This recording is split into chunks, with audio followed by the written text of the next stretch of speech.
হযরত আইয়ুব আলাইহিস সালামের উপরে বিপদ আসলো। 1 বছর 2 বছর নয়, 18টি বছর পর্যন্ত রোগাক্রান্ত হয়ে পড়লেন। শরীরে ব্যাধি হলো, গোশতগুলির মধ্যে কীড়া হয়ে গেল, পোকা হয়ে গেল। তিনি ধৈর্য ধারণ করলেন। বিবি বাল বাচ্চা দূরে চলে গেল। জঙ্গলের ভিতরে যখন তার জিহ্বার ভিতরে পোকা হওয়া শুরু করে দিল, হযরত আইয়ুব আলাইহিস সালাম যখন আল্লাহ রাব্বুল আলামিনের দরবারে দোয়া করলেন, রব্বুল আলামিন, এখন তো আমার জিহ্বায় পোকা ধরা শুরু হয়ে গেছে, আমার জিহ্বায় যদি পোকা হয় তোমার মতো আল্লাহর নামের জিকির কি দিয়া করব?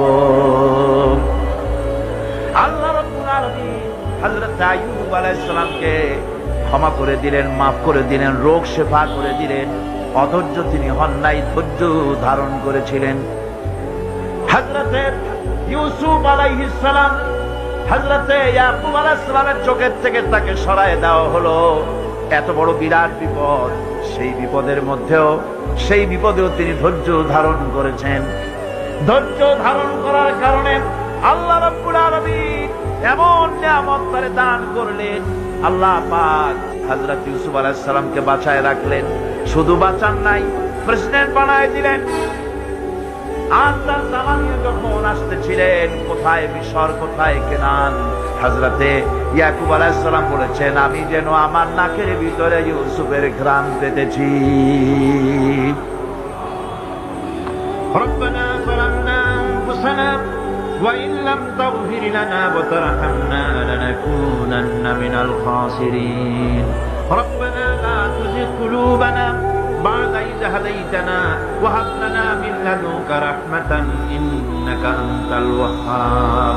আয় আল্লাহ তাআলা, বিশাল এই জনসমুদ্র নিয়ে, তোমার অগণিত বান্দা বান্দাদের নিয়ে তোমার দরবারে হাত তুলেছি। আয় আল্লাহ, দয়া করে আমাদের জিন্দেগীর সমস্ত গুনাহ খাতাকে মাফ করে দাও।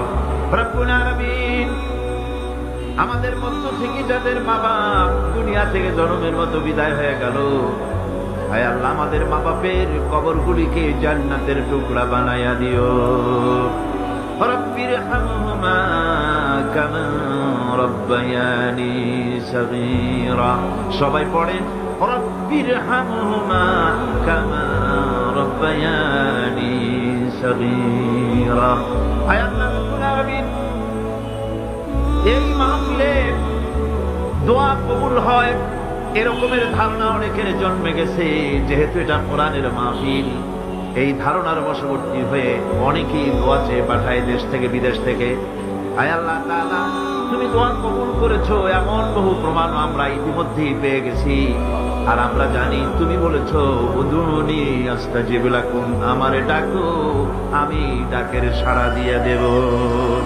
রব্বুল আলামিন, বিনীত ভাবে তোমার আলিশান দরবারে, শাহী দরবারে গোলামের মতো ফরিয়াদ জানাই। যত মানুষ তোমার বান্দা বান্দিরা যত নেক নিয়ত করে দোয়া চায়, সকলের দোয়া কবুল করে নিও।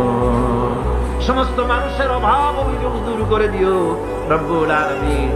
এই মাহফিল অতীতেও তুমি ঋণযুক্ত রাখো নাই, এবারও যেন ঋণগ্রস্ত হয়ে না থাকে। এই শহরে কত বড় বড় ধনী আছে বাবু, তাদের দিলগুলিকে নরম করে দিও। তোমার বান্দা বান্দির দিল নরম করে এই বাজেট যা রয়েছে আল্লাহ, তুমি তা পুরা করে তার থেকে আরো বেশি দিয়ে দিও।